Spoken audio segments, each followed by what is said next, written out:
Hello everyone, welcome to biology achievers. My name is Simi Singh. So बच्चों, आज का जो वीडियो है ये बहुत बहुत ज़्यादा इंपॉर्टेंट है। इस पर्टिकुलर वीडियो के क्वेश्चंस आप स्टार्टिंग से एंड तक अगर सॉल्व करते हैं तो कहीं ना कहीं 12 से 16 मार्क्स जो हैं वो आप अपने कंफर्म कर सकते हैं इस पर्टिकुलर वीडियो के क्वेश्चंस को सॉल्व करके, क्योंकि इसमें हर एक क्वेश्चन जो है वो अपने आप में बहुत इंपॉर्टेंट है।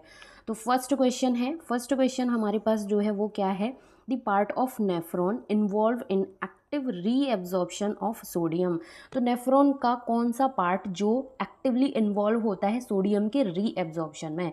तो वो पार्ट होता है प्रॉक्सिमल कॉन्वोल्यूटेड ट्यूब्यूल, जिसको शॉर्ट में पीसीटी बोलते हैं। इसके थ्रू 65 से 70% सोडियम का रीअब्जॉर्प्शन जो है वो देखने को मिलता है। तो यहाँ पर देखते हैं descending limb, distal convoluted tubule, no. Option number C, proximal convoluted tubule, जिसको शॉर्ट में पीसीटी के नाम से जाना जाता है। तो यही इन्वॉल्व होता है जो कि सोडियम का रीअब्जॉर्प्शन कराता है एक्टिवली। तो आंसर क्या हो जाएगा? Option number C. Now next question है जो कि आप 2, 3, 4 स्टार मार्क करके नोट कर सकते हैं। बहुत इंपॉर्टेंट क्वेश्चन है। क्वेश्चन क्या है? Cardiac activities of heart is regulated by. Cardiac activity जो है हार्ट की वो किसके थ्रू रेगुलेटेड होती है? तो ये 3 प्राइमरी मैकेनिज्म होते हैं: nodal tissue, neural, central medulla oblongata and adrenal medullary hormones. इसके थ्रू कार्डियक एक्टिविटी जो है वो रेगुलेट होती है। ठीक है, तो नोडल टिश्यू फर्स्ट हो जाएगा, a special neural centre in the medulla oblongata 2 हो जाएगा, एड्रिनल मेड्यूलरी हार्मोन्स 3, 1, 2, 3 जो है ये कार्डियक एक्टिविटी जो है हार्ट की उसको रेगुलेट करने में इन्वॉल्व होते हैं।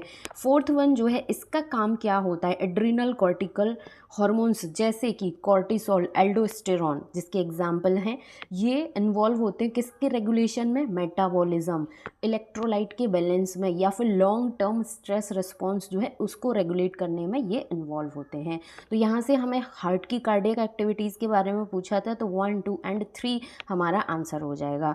ठीक है, 1, 3, 4 नहीं, 1, 2, 4 नहीं, 1, 2, 3 ओनली। तो ऑप्शन नंबर सी जो है यहाँ से हमारा क्या हो जाएगा आंसर। ये क्वेश्चन बहुत बहुत बहुत इंपॉर्टेंट है, आप इसको स्टार मार्क करके नोट कर सकते हैं। नाउ नेक्स्ट क्वेश्चन है, which of the following is not a steroid hormone. इनमें से कौन सा स्टेरॉयड हार्मोन नहीं है? प्रोजेस्ट्रॉन एक स्टेरॉयड हार्मोन होता है, ग्लूकागोन जो है ये एक स्टेरॉयड हार्मोन नहीं, ये एक पेप्टाइड हार्मोन होता है। तो आंसर जो है वो क्या हो जाएगा हमारा? ऑप्शन नंबर बी, क्योंकि हमसे स्टेरॉयड हार्मोन नहीं है वो पूछा है। बाकी के तीनों जो है प्रोजेस्ट्रॉन, कॉर्टिसोल, टेस्टोस्टेरोन, ये स्टेरॉयड हार्मोन होते हैं, लेकिन ग्लूकागोन जो है ये एक पेप्टाइड हार्मोन है जो कि अमाइनो एसिड से मिलकर बना होता है। तो आंसर क्या हो जाएगा? Option number B. So next question है, नेक्स्ट क्वेश्चन जो है सिंपल टाइप का है बट इम्पॉर्टेंट क्वेश्चन, ये भी अपने आप में इम्पॉर्टेंट है। क्वेश्चन क्या है? Pivot joint between Atlas and axis is type of. तो ये होते हैं साइनोवियल टाइप ऑफ जॉइंट के, जो कि freely movable fluid filled joint होते हैं। तो ये एग्जाम्पल, ये टाइप किसका हो जाएगा? Fibrous joint, no. कार्टिलेजिनस नहीं, साइनोवियल जॉइंट का ये टाइप है। ठीक है, तो आंसर जो है वो क्या हो जाएगा हमारा? Option number C. Now next question जो कि अगेन नीट का फेवरेट टाइप ऑफ क्वेश्चन है, असर्शन रीजन। असर्शन हमें क्या दिया हुआ है?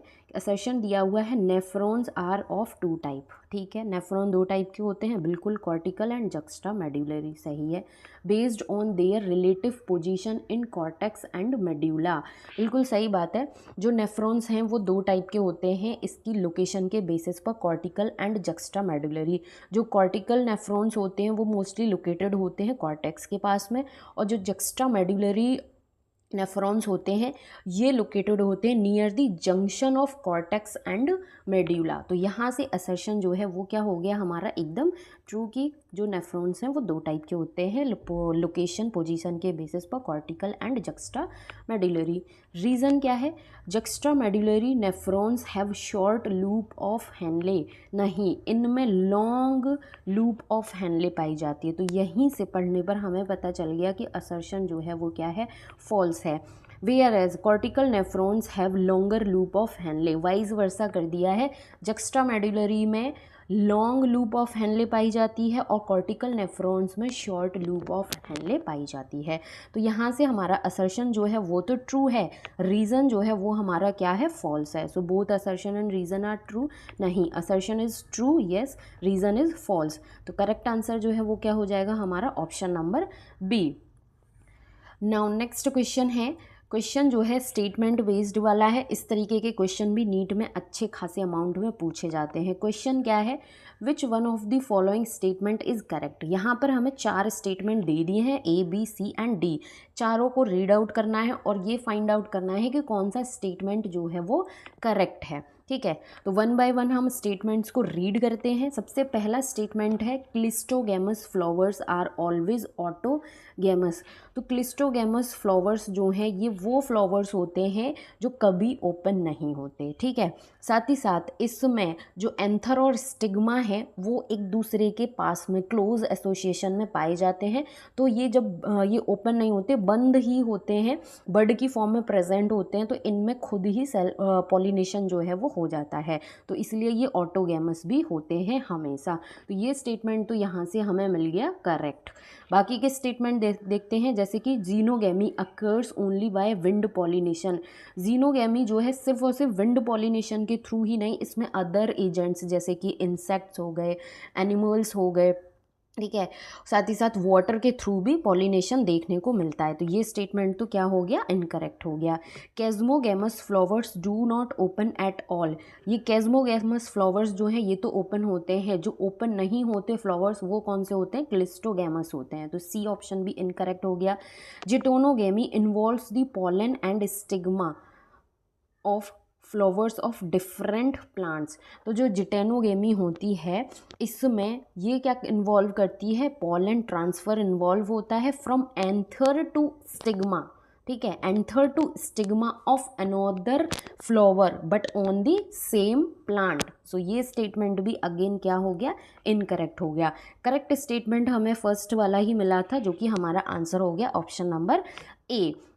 नाउ नेक्स्ट क्वेश्चन है in water hyacinth and water lily pollination takes place. तो जो वाटर हाइसिंथ और वाटर लिली होता है उसमें पॉलिनेशन किसके थ्रू होता है, ये चीज़ हमसे पूछी है। तो उसमें पॉलिनेशन इंसेक्ट और विंड के थ्रू देखने को मिलता है। ठीक है, वाटर हाइसिंथ और वाटर लिली में इंसेक्ट और विंड के थ्रू पॉलिनेशन देखने को मिलता है। तो आंसर हमारा हो जाएगा option number D. Now next question है, अगेन इंपॉर्टेंट क्वेश्चन है। ये वाले टाइप के क्वेश्चंस भी अच्छे खासे नीट में हाई वेटेज में इस टाइम पर पूछे जा रहे हैं, मैच दी लिस्ट वाले, जिसमें लिस्ट 1 को लिस्ट 2 के साथ आपको मैच करना है। लिस्ट 1 में दिए हुए हैं जॉइंट्स और लिस्ट 2 में उनका टाइप दिया हुआ है। तो फाइबरस जॉइंट्स जो कि हमारे स्कल में देखने को मिलते हैं और इनमें किसी भी टाइप का मूवमेंट नहीं देखने को मिलता, क्योंकि जो बोन्स होती हैं स्कल वाली वो एक दूसरे के साथ फ्यूज एसोसिएशन में प्रेजेंट होती है, उनमें कोई मूवमेंट नहीं देखने को मिलता है। तो 1 का क्या हो गया, सी। ठीक है, तो 1 का सी आप देखोगे सिर्फ और सिर्फ ऑप्शन नंबर बी में दिया हुआ है। तो और किसी ऑप्शन में 1 का सी नहीं दिया हुआ। सारे ऑप्शंस फटाक से एलिमिनेट भी हो गए, बट सारे ऑप्शंस को क्रॉस वेरीफाई कर लेना बहुत ज़रूरी है। कार्टिलेजिनस जॉइंट्स जिनमें लिमिटेड मूवमेंट होता है और ये एडजेसेंट वर्टिब्रे में देखने को मिलते हैं। तो 2 का क्या हो जाएगा, ए। 2 का ए यहाँ से मैच हो रहा है। हिंज जॉइंट्स जो कि नी में होते हैं और ये लोकोमोशन में हेल्प करते हैं। तो 3 का क्या हो गया, डी। उसके बाद बॉल एंड सॉकेट टाइप का जो जॉइंट है वो कहाँ देखने को मिलता है, ह्यूमरस और पेक्टोरल गिडल रोटेशनल मूवमेंट देखने को मिलता है। तो 4 का क्या हो गया, बी। तो करेक्ट आंसर यहाँ से हमारा ऑप्शन नंबर बी जो है वो क्या हो गया, आंसर हो गया। नाउ नेक्स्ट क्वेश्चन जो है वो क्या है, which of the following sexually transmitted disease are not curable. कुछ ऐसी सेक्सुअली ट्रांसमिटेड डिजीज़ होती हैं जो क्यूरेबल नहीं होती, वो हमें आइडेंटिफाई करना है। ठीक है, क्लेमाइडियासिस, सिफिलिस, जेनाइटल वर्ड्स ये क्यूरेबल होती है। ठीक है, HIV इन्फेक्शन नॉन क्यूरेबल होता है। गोनोरिया एंड ट्राइकोमोनासिस ये दोनों क्यूरेबल होती हैं। गोनोरिया क्यूरेबल होती है, ट्राइकोमोनासिस भी क्यूरेबल होती है, बट हेपेटाइटिस बी जो है ये क्यूरेबल नहीं होता है। ठीक है, तो ये ऑप्शन भी नहीं होगा। उसके बाद genital herpes hepatitis B and HIV infection ये ऐसी सेक्सुअली ट्रांसमिटेड डिजीज़ हैं जो कि क्यूरेबल नहीं होती हैं। बाकी अदर डिजीज़ जो हैं, अगर यदि राइट टाइम पर इनका डिटेक्शन हो जाए और प्रॉपरली इनका ट्रीटमेंट हो तो ये क्यूर हो जाती है। But genital herpes, hepatitis B and HIV infection ये ऐसी सेक्सुअली ट्रांसमिटेड डिजीज़ हैं जो क्यूरेबल नहीं होती हैं। तो आंसर जो है वो क्या हो जाएगा हमारा ऑप्शन नंबर डी कि ये डिजीज़ क्यूरेबल नहीं है। नाउ नेक्स्ट क्वेश्चन है, ये वाला क्वेश्चन जो है आपसे नीट एग्ज़ाम में भी पूछा जा सकता है। थोड़ा सा ट्रिकी सा क्वेश्चन है और आपको लगेगा कि ये हमारे आउट ऑफ सिलेबस है, बट नहीं, ये आपके आउट ऑफ सिलेबस नहीं है। थोड़ा सा यहाँ पर आपको दिमाग लगाना पड़ेगा। ठीक है, क्वेश्चन क्या है, assisted reproductive technology IVF involves transfer of. जो कपल्स IVF कराते हैं तो उसमें क्या होता है, फीमेल के अंदर कौन सा स्ट्रक्चर डेवलप होने के बाद ट्रांसफ़र किया जाता है, ovum into the fallopian tube, ovum का ट्रांसफ़र होता है नहीं।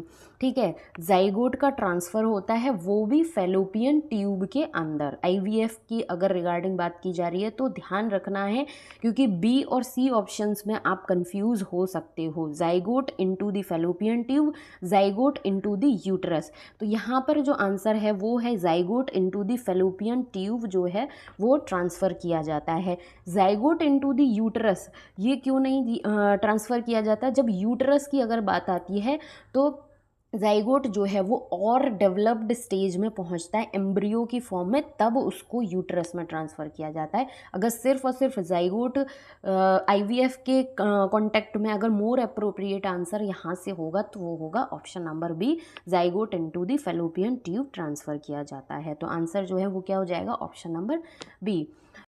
नाउ नेक्स्ट क्वेश्चन है, again very very important question है, स्टेटमेंट बेस्ड है बट इंपॉर्टेंट क्वेश्चन है। ठीक है, क्वेश्चन क्या है, स्टेटमेंट 1 है, cerebral hemisphere are connected by nerve tract known as corpus callosum. तो जो कॉर्पस कोलोसम है ये क्या होता है, ये कॉर्पस कोलोसम जो है ये थिक बंडल होता है नर्व फाइबर्स का, जो कि फैसिलिटेट करता है communication between left and right hemisphere. तो यहाँ पर जो हमें स्टेटमेंट दिया कि सेरिब्रल हेमिस्फेयर जो है वो कनेक्टेड होता है नर्व ट्रैक के थ्रू, बिल्कुल सही बात है, जिसको कॉर्पस कोलोसम बोला जाता है। तो ये स्टेटमेंट जो है वो क्या है हमारा, एकदम ट्रू है।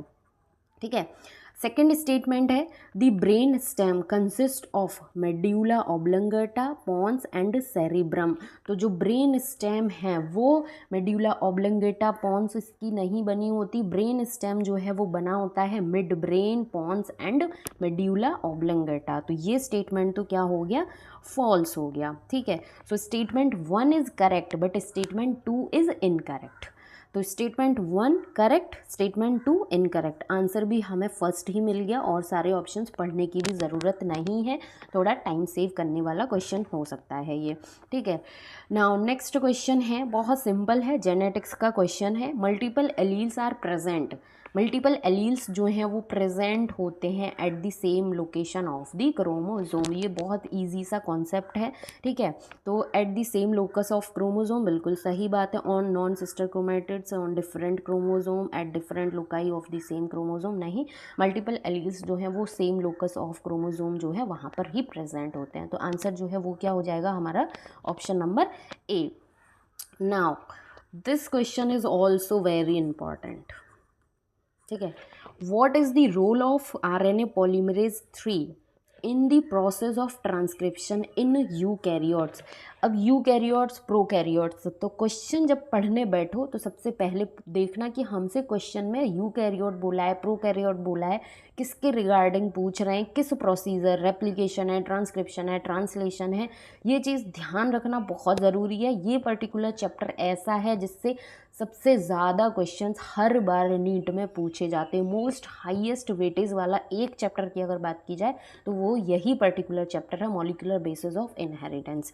तो जो RNA पॉलीमरेज 3 है जो कि इन्वॉल्व होता है ट्रांसक्रिप्शन इन यूकैरियोट्स में, तो इसका काम क्या होता है, ठीक है, तो ये क्या करता है, ट्रांसक्रिप्शन करता है, किस किस का ट्रांसक्रिप्शन करता है? tRNA का ट्रांसक्रिप्शन, 5S RNA का snRNA जो है उसको ट्रांसक्राइब करता है in case of eukaryotes. So transcription of tRNA, 5S RNA and snRNA। ठीक है, तो आंसर यहाँ से हमें पहला ही मिल गया कि जो RNA पॉलीमरेज 3 का काम है during transcription in eukaryotes, tRNA को ट्रांसक्राइब कराना, 5SR RNA एंड snRNA। ठीक है, सारे पॉलीमरेज जो है इनका डिफरेंट काम होता है, तो वो सारी चीज़ें आपको क्लियर होनी चाहिए। ठीक, नाउ नेक्स्ट क्वेश्चन है, अगेन नीट का फेवरेट टाइप ऑफ क्वेश्चन है, और ये जितने भी स्टेटमेंट, असर्शन, रीज़न वाले क्वेश्चन हैं आपको उनको स्टार मार्क करके एकदम रख लेना है। स्टेटमेंट 1 है कि parathyroid hormone acts on bones and stimulate the process of bone resorption. तो जो पैराथायरॉयड हार्मोन है उसको हम हाइपर कैल्शियमिक हार्मोन के नाम से भी जानते हैं। ये क्या करता है, ब्लड कैल्शियम लेवल जो है उसको इंक्रीज़ कर देता है, जो कि बोन्स के ऊपर एक्ट करता है और स्टिमुलेट करता है बोन रिजॉर्प्शन प्रोसेस को। तो ये स्टेटमेंट तो एकदम ट्रू है। ठीक है, स्टेटमेंट 2 है, parathyroid hormone along with thyrocalcitonin play a significant role in carbohydrate metabolism. ये कार्बोहाइड्रेट मेटाबॉलिज्म नहीं, कैल्शियम मेटाबॉलिज्म में रोल प्ले करता है। तो यहाँ से ये इस वजह से कार्बोहाइड्रेट की वजह से ये स्टेटमेंट क्या हो गया, इनकरेक्ट हो गया। तो statement 1 is true and statement 2 is not true. So both statement 1 and statement true, no ही। बोथ स्टेटमेंट फॉल्स हैं, नहीं। स्टेटमेंट 1 करेक्ट है, स्टेटमेंट 2 जो है वो फॉल्स है, बिल्कुल सही। तो आंसर जो है वो क्या हो जाएगा हमारा, option number C. Now next question है, next question again very very important question. ठीक है, very very important question. Question क्या है, which is the only enzyme that has capability to catalyze initiation, elongation, termination in the process of transcription in prokaryotes। तो prokaryotes में जो transcription का procedure होता है उसमें इनिशिएशन, इलोंगेशन और टर्मिनेशन तीनों प्रोसेस को कैटलाइज करने वाला only one and only enzyme कौन सा है? तो वो वन एंड ओनली एंजाइम है डीएनए डिपेंडेंट आरएनए पॉलीमरेज। तो डीएनए डिपेंडेंट डीएनए नहीं करके आ जाना क्वेश्चन का answer, DNA dependent RNA polymerase, क्योंकि यहाँ पर ट्रांसक्रिप्शन की बात पूछी है। ठीक है, तो आंसर जो है वो क्या हो जाएगा, ऑप्शन नंबर सी। सो इसी के साथ में आज के हमारे बहुत अच्छे क्वेश्चंस जो हैं वो कंप्लीट हो गए। किसी भी क्वेश्चन में कोई डाउट हो तो कमेंट सेशन में ज़रूर कमेंट करना। वीडियो हेल्पफुल होता है तो एक लाइक, सब्सक्राइब और शेयर ज़रूर बनता है। आगे की वीडियोज़ के लिए बने रहिएगा। Thank you so much for watching.